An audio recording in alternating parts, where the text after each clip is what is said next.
Hello, everyone. I'm Svea Mary, our spiritual formation pastor, and I am so glad to have this opportunity to address you as small groups. Small groups are near and dear to my heart, as they're a huge part of our spiritual formation strategy. What you're able to do in your groups to not only think about and process what you hear on the weekend services, but to actually encourage each other to apply it to your lives is essential, and I am grateful for what happens in your small groups. We have some exciting things planned for the coming year for your groups, including a new series that will start right after Easter, so keep your ear out for what's coming up with that. We've got some great curriculum for you, some extra ways for you to engage as a small group in what's happening here as part of our sermon series. But today I am delighted to talk a little bit more about week 2 of our Great Divide series. And I love that Autumn Ridge is the kind of church that boldly addresses the tough questions about God and faith. And suffering is most definitely one of those tough questions that we do well to address. Because think about it, for people who don't yet believe God, suffering is often the reason that they give for why they question the reality of a God who could be good and loving. When they look around the world and they see injustice and evil and suffering and trauma and war and things like that, it's hard to reconcile those two things. And it's not just a question that's relevant for the non-believer. It's a question that's very important for the believer as well. Because what other phenomenon than suffering is so easily to trigger our questions of faith, of doubt? When tremendous suffering suddenly comes into your life, it is natural to have those kinds of questions of, if God really loved me, why is he allowing this to happen? Or if God is really good, how could he let something that is seemingly so bad happen to good people?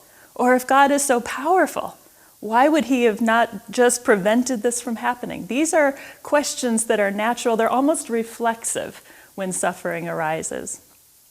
The why questions are a natural response to suffering, and they do deserve some time to think about. And as I began the message, I encouraged you to think a little bit about what questions come to your mind when you face tough suffering. The why questions I would suggest are healthy, and then there's a level where they become unhealthy. They do kind of operate on these two levels. Have you ever really stopped to think about what is behind a why question? I think at the healthy level, there's part of us that's naturally wired to want to think about why did something happen? And the healthy aspect of that is if we can identify why it happened, we stand a much better chance of avoiding that thing happening to us again in the future. Or maybe we can avoid it happening to someone that we love. But if we get down a little bit deeper than that, there does become a level that's a little less healthy. Oftentimes behind those why questions, what we're really trying to get at is, I feel like I deserve control over this situation.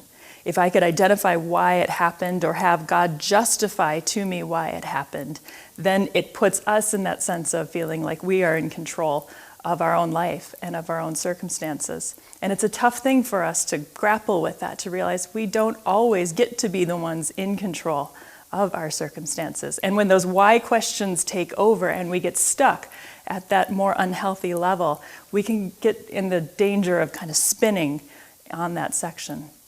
I would suggest to you that healthier than getting stuck in the why questions is reframing some of the questions that we ask about suffering. And that would be thinking more about the what questions or the how questions.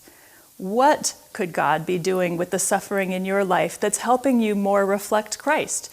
What is it about the experience that you're going through that might be increasing your capacity for empathy for someone else, or maybe increasing your compassion for someone else, or your patience for someone else that's in a similar situation? Or the how questions. How could God be potentially giving you an experience that would allow you to minister to someone else going through that?